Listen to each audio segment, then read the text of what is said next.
Halo, di video ini saya akan menunjukkan cara menginstal Firefox di Apple iPad mini.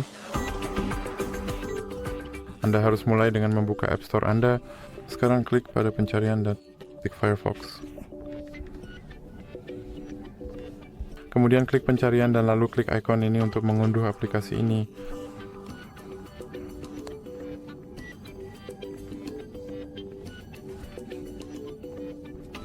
Anda bisa klik buka, di sini Anda bisa mengatur browser ini sebagai browser default atau klik lewati. Sekarang Anda bisa masuk ke akun Firefox Anda atau klik lewati. Anda bisa mengaktifkan notifikasi dari aplikasi ini atau klik lewati. Anda bisa memilih tema Anda atau langsung klik simpan dan lanjutkan. Anda bisa memilih penempatan toolbar Anda atau langsung klik simpan dan mulai menjelajah. Browser Firefox saya sekarang sudah terinstall dan siap digunakan. Jika Anda menyukainya, jangan lupa untuk memberi like dan subscribe.